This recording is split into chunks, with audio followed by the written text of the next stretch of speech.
everybody, I am Liz, and today I wanted to talk to you about the fantastic opportunity I had to meet Jay Kristoff during his Aurora Rising book tour. I went to Salt Lake, which is near where I live, and went to King's English Bookstore, which is a really adorable indie bookstore that's been around for 40 years. I've been to King's English before to meet Kristen White and Victoria Schwab, so I knew it was going to be a great experience. However, things got a little shaky at the start. I had already pre-ordered a copy of Aurora Rising through Amazon, and so in order to get into the signing line at King's English, I would have had to buy a book.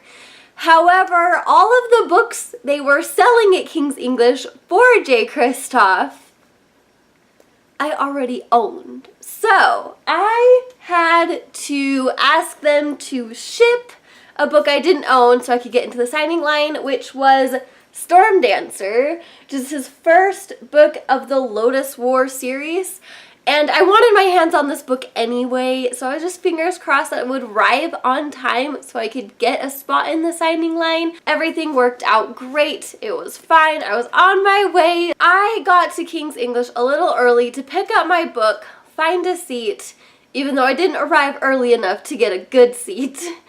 But I was a little early, so I had some time to read a few pages in Aurora Rising. So I got a little snippet into one of the main characters, Tyler Jones, that finds Aurora trapped in a ship that is about to explode. So my first impressions of this book, just the first few pages, are already super high. I've already enjoyed it, and I'm really excited to dive further into its pages as soon as I'm able to. King's English had a moderator called Sarah B. Lawson, another fellow author, as they have all moderators read Amy Kaufman's letter because Amy Kaufman couldn't be on tour. I know a few days before the event or the day before, Veronica Roth read Amy's letter and attempted to do an Australian accent that sounded atrocious and hilarious. So Sarah B. Lawson tried as well. It wasn't bad. It definitely wasn't Australian, but it wasn't bad. And I loved her interjections with Amy's letter, especially in the sense where she said that Jay would tell the audience if Amy had her baby, but honestly, Jay had no idea, no clue, nothing whatsoever. So Sarah's little quips and anecdotes and everything with the letter was just so perfect and hilarious. During the actual Q&A portion, she also interacted with the audience to really just kind of give her side of the answers, especially when it comes to women writing and a mother writing and trying to balance all of that stuff out to write a novel even though you have work or families and all that other stuff. So it was very awesome hearing her words along with Jay's words on the entire Q&A. Now, I can't show you any footage or videos because one, I didn't take any, and two, they didn't allow us to take any video footage. So I do just have a cheesy picture of me actually meeting Jay during the signing. And so I'll definitely put that up here so you can see me being a complete cheeseball. But during the actual Q&A, Jay answered some amazing questions and got me really pumped. Not just for Aurora Rising, but also for his new adult vampire series called The Empire of the Vampires, because it's going back to vampire roots where they're evil, like in Lost Boys. One thing I will say is something that was told about Aurora kind of made me really sad because Zilla, one of the squad members who is the medic and the brain of the whole organization of the squad, out of the 7 squad members, doesn't have a huge part in it. And she's probably one I would connect to the most, and so I'm really bummed by that revelation. I understand that Zila is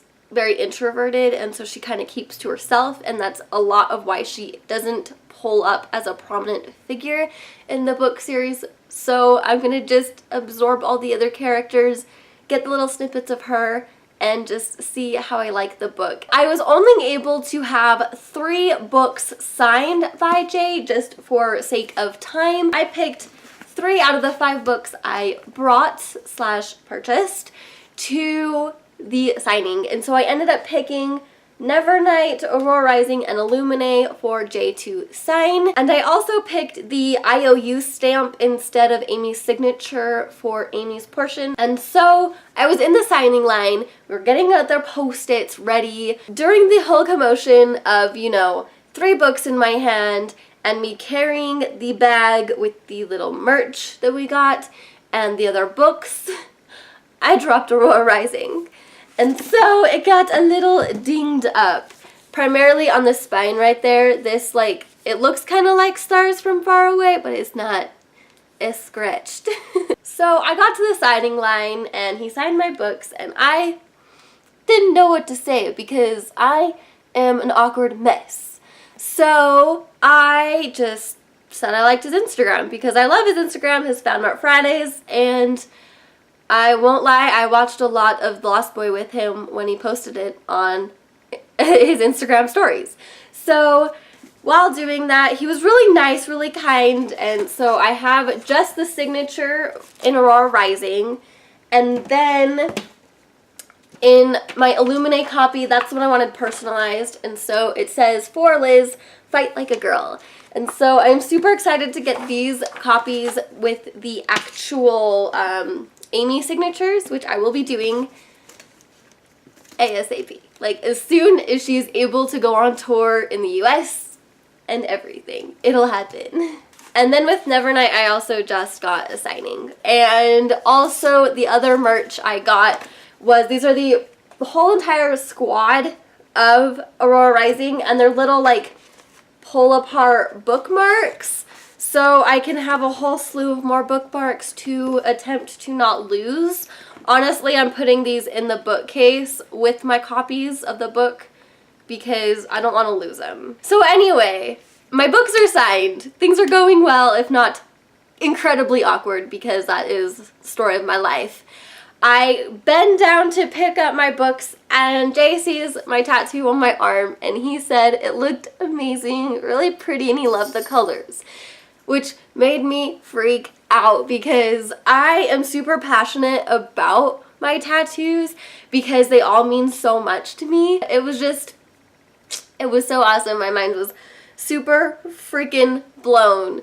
But as it is getting into the warmer half of spring, nearing summer, it was hot. And by the end of the whole experience, I left at about 3:30. I was sunburnt. All up along my arms, really bad on my nose, and now it's all healed up because I used a ton of aloe vera. But I'm very fair, so I burn very easily, but it was worth it. And so I had an amazing time with lots of great merch and signings. It was a fantastic experience. I will definitely meet him again and maybe not be so much of a cheeseball awkward person. Maybe it'll be worse. I don't know. But another thing that was really cool is on Jay's Instagram, he posted a picture of all the post-it notes, which he does for every single tour stop he does. My name is in the bottom right corner of the entire thing, which made me also freak out. But anyway, it was just a really great experience. Jay's a really awesome, down-to-earth, nerdy person, and it was really amazing to meet him. I can't wait to meet Amy, and I hope you guys get the chance to meet them if you're a fan of their work, because they're just such great, amazing people. I follow both of their Instagrams because they're just lovely. Thank you guys for watching me be a complete cheeseball, and I want you to talk to me down below in the comments if you met Jay, or if you met Amy, or if you've met another author that was just so amazing, you're so cheeseball-y that you just were completely an awkward hot mess. Please let me know in the comments down below. Let's reminisce and talk and discuss and have all the feelings. And until next time, remember that I post every Tuesday and Friday. And if you like this video, thumbs up and hit the subscribe button so you can continue to watch more of my videos. And then remember, I love you. And until next time, I hope to see you again. Bye!